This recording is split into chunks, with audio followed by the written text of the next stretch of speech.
I'm harvesting the compost in the chicken run. This used to be bark mulch, and now it's pretty much broken down. So I'm gonna rake the top off as needed, scoop it into the reliable wheelbarrow, and put it in the compost pile.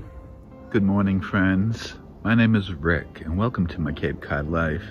This morning I have some work to do.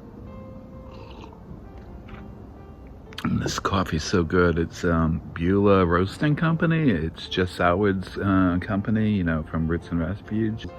Such good coffee. But anyways, today it's all about getting the girls' habitat ready for the winter. So we're winterizing the run and the chicken coop.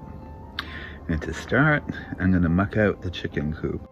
I'm gonna go take care of that now. Well, actually, before I take care of that now, let's go walk down to the compost pile.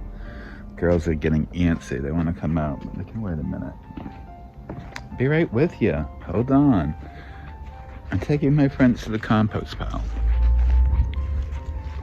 All right, so we're walking down there.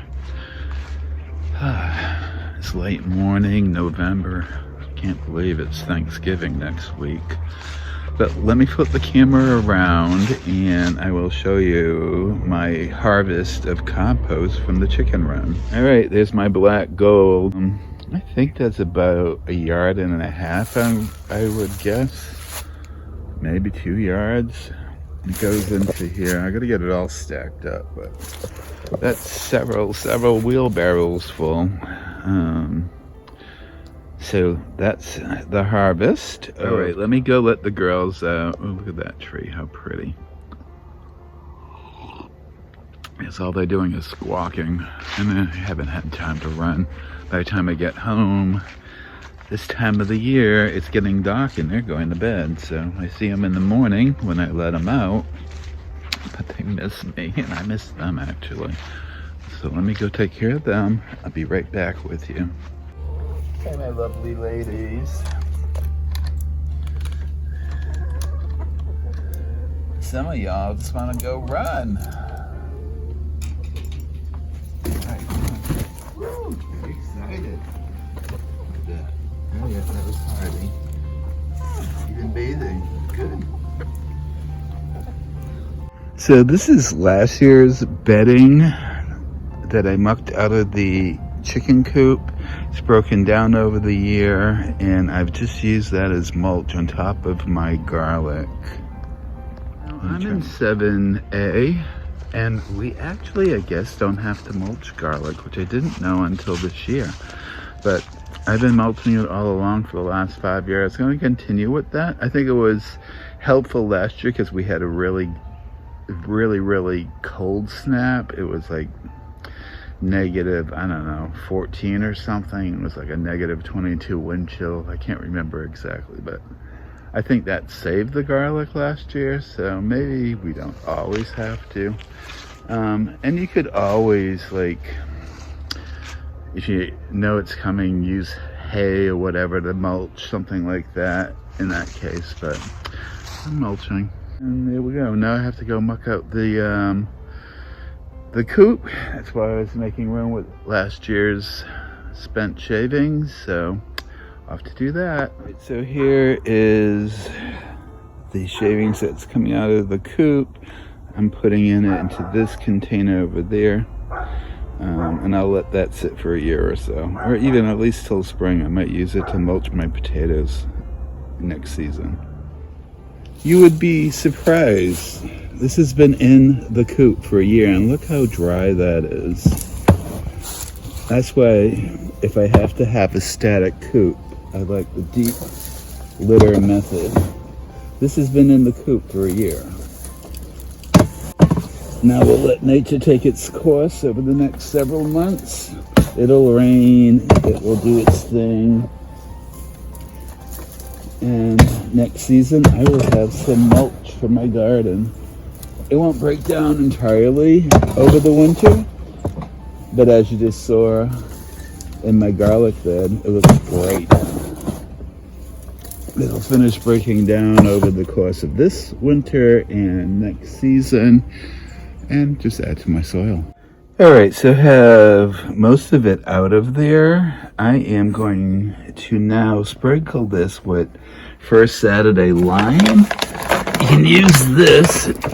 Here's that product right there. Use it like you would diatomaceous earth. So I'm going to sprinkle some of that in.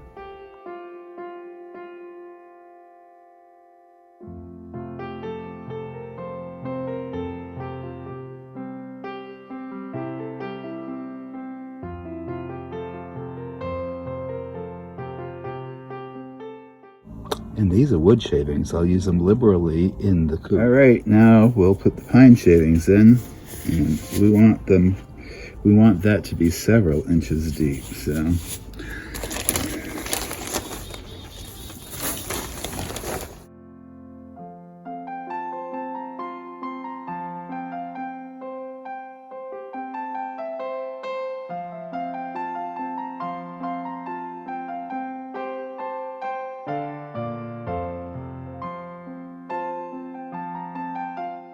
That's a good start.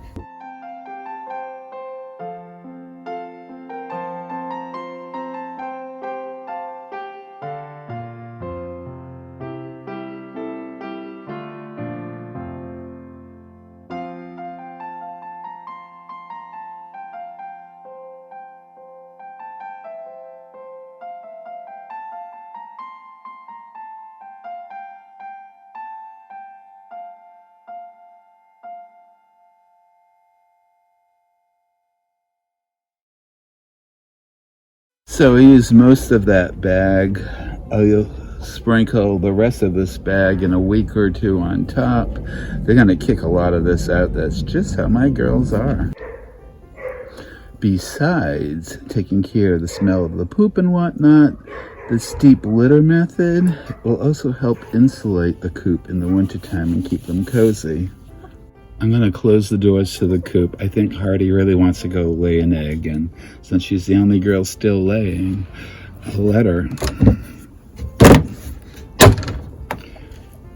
So this pine mulch is going into the run, and I'm going to get that spread out. I could use a little bit more, but for now this will do.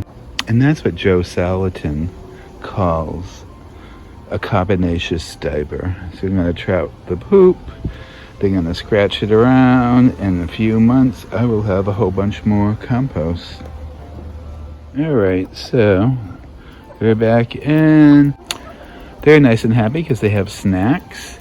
And I set up the chicken water warmer.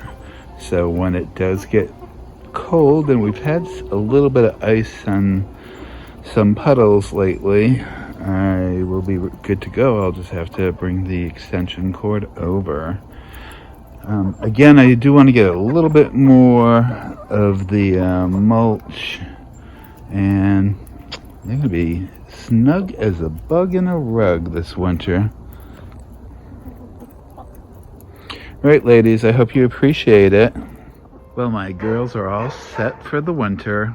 They'll be nice and comfortable.